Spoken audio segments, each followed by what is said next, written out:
0 to 300 miles an hour in 3 seconds. Really, really fast cars. For Doug Herbert, speed was a way of life, how he made his living as a champion drag racer. Super exciting, fastest accelerating, loudest cars that there are on the planet, right? But speed was also the thing that upended his life 17 years ago when his son John and James left one morning for some food. John was driving too fast. He was being reckless, and he lost control of the car, and the two boys lost their life that day. And from there, Herbert turned his grief into action, creating the Put on the Brakes nonprofit to teach safe driving techniques to teen drivers. B.R.A.K.E.S is an acronym for Be Responsible and Keep Everyone Safe, which is something that my boys' friends came up with. And, that's our mission, is to keep everyone safe.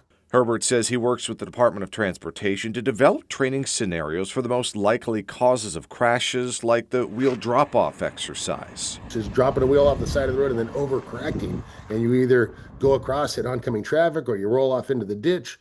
A lot of problems with that. But he says at the seminars they also talk about making smart decisions on things like drunk or distracted driving or speaking up as a passenger if someone isn't driving safely. I wish my son James would have told his brother, hey, I don't like how you're driving. Pull over. Let me out of the car. I don't want to be in here. Herbert says since its founding, they've trained over 150,000 teens plus their parents.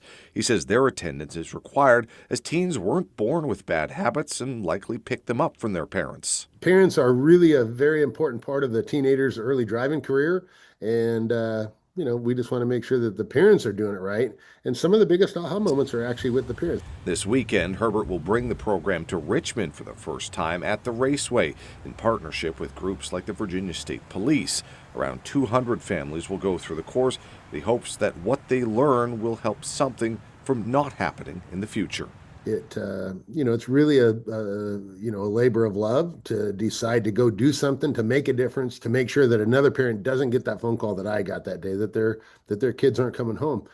Now, Herbert adds all of the slots are right now filled up for this weekend's training, but adds they do sometimes see cancellations or no-shows and encourages people to sign up on the wait list, and there's a chance they could get in.